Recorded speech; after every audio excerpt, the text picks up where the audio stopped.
Voting किया आपने, किस चीज को ध्यान में रखकर वोट डालने आए? लोग काफी सोचकर आते हैं कि क्यों वोट देना चाहिए।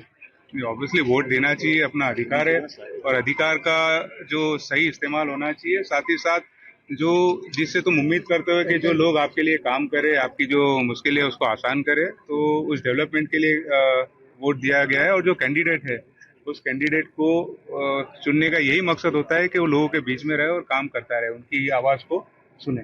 गुजरात में जो ज्यादातर वोटर, सुबह से हम बात कर रहे हैं, वो लोग कह रहे हैं कि जहाँ पर डेवलपमेंट होता है और डेवलपमेंट के लिए वोट दो, तो गुजरात के डेवलपमेंट के बारे में और वोटर जो सोचते हैं, आपकी क्या सोच है? नहीं, बिल्कुल, देखिए गुजरात में जो डेवलपमेंट हुआ है और डेवलपमेंट के काम होते हैं उसी को सोचते हुए लोग यहाँ पे बहुत अवेयर है गुजरात में। और गुजरात में हमेशा डेवलपमेंट को प्रिफर किया जाता है।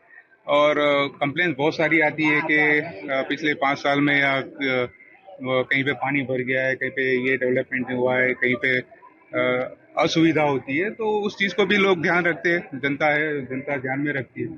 और ऑब्वियसली गुजरात में हमेशा जो जागरूक नागरिक है वो हमेशा डेवलपमेंट को वोट देती है। आप टीएमसी से सांसद है, आपने जैसे भाई 40 साल तक हटने वाली नहीं है, बंगाल में आएंगे, तो गुजरात में क्या सीनेरियो देखते हैं? नहीं, देखिए, अब मैं आपको ये बोलूंगा कि 40-50 साल गुजरात में भी भाजपा को कोई हटा नहीं सकता, तो आपको अच्छा लगेगा?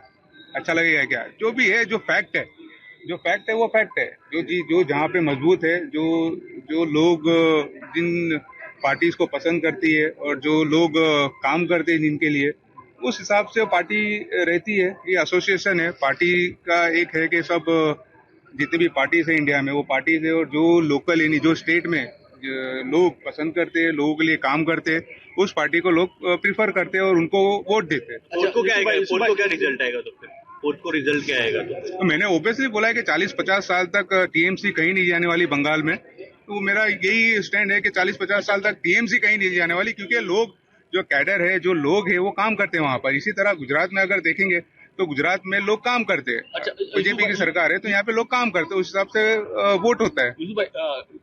देखिए, 92 लाख जो वोटर्स है वो उसको बात कर दे, और अगर उसको इंक्लूड कर दो आप, तो परसेंटेज 80-81 के आसपास ही रहेगा। तो इसमें कोई बहुत बड़ा मैजिक नंबर नहीं है। जो 92 लाख वोटर्स है वो बात किए गए, उसके बाद ये जो परसेंटेज का खेल है वो अब आया है। लेकिन अगर वो 92 को अगर आप इंक्लूड करेंगे तो परसेंटेज 80 या 81% ही रहेगा।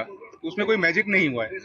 आपने जैसे बंगाल में टीएमसी की बात की, गुजरात में बीजेपी की बात की, तो जैसे 40 साल तक ममता जी बंगाल में नहीं हट सकती, तो गुजरात में बीजेपी नहीं हट सकती, ऐसा मानना है आपका? क्या कहना है? मैंने वही कहा आपको। मेरा जो जवाब है कि आप देखिए, यहाँ के डेवलपमेंट, अगर यहाँ के लोग बीजेपी को पसंद करते हैं और बीजेपी को वोट देते हैं डेवलपमेंट के ऊपर, तो उस हिसाब से सरकार रहेगी गुजरात में।